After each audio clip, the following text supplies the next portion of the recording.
Kronologi terbakarnya speedboat milik Cagup Maluku Utara Beni Laos di Taliabu.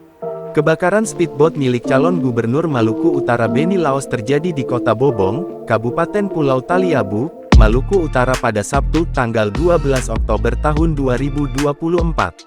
Insiden terbakarnya speedboat tersebut mengakibatkan 6 orang meninggal dunia, 10 orang harus menjalani perawatan di RSUD Bobong, dan 17 orang dalam kondisi selamat. Melansir Kompas.com, Kepala Bidang Hubungan Masyarakat Polda Maluku Utara, AKBP Bambang Suharyono mengatakan, terbakarnya speedboat dengan nama Bella 72, yang dinaiki oleh calon gubernur Maluku Utara nomor urut 4 Beni Laos, terjadi di Pelabuhan Regional Bobong, Desa Bobong, Kecamatan Taliabu Barat, Kabupaten Pulau Taliabu pada Sabtu tanggal 12 Oktober tahun 2024 sekitar pukul 14.05 waktu Indonesia Timur.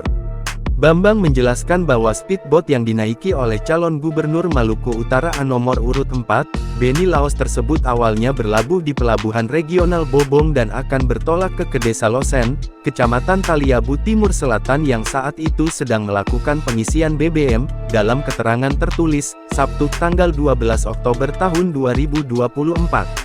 Melansir Tribun Ternate, saat itu rombongan Cagup Maluku Utara nomor urut 4 ke Desa Kawalo untuk berkampanye. Belum sempat bertolak dari pelabuhan, speedboat tiba-tiba meledak yang disertai kobaran api. Sayangnya, ledakan terjadi kala semua rombongan sedang berada di dalam atau sudah menaiki speedboat. Adanya kebakaran speedboat tersebut, personel gabungan TNI Polri bersama pemadam kebakaran yang dibantu masyarakat langsung melakukan pemadaman api dan evakuasi korban ke fasilitas kesehatan terdekat untuk mendapat pertolongan pertama. Polda Maluku Utara juga akan menerjunkan tim identifikasi untuk membantu Polres Pulau Taliabu melakukan penyelidikan. Tim Inafis Polri dari Polda Maluku Utara sejumlah 5 personel sudah diberangkatkan ke Pulau Taliabu, ujarnya. Bambang meminta kepada seluruh pihak, masyarakat untuk tidak berspekulasi terlebih dahulu yang dapat memecah belah persatuan dan kesatuan dan tetap menjaga proses demokrasi tetap damai dan kondusif karena proses penyelidikan masih berjalan.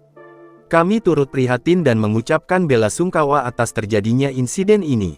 Dan untuk penyebab kebakaran kami masih terus melakukan penyelidikan, pungkasnya. Download Tribun X sekarang. Menghadirkan lokal menjadi Indonesia.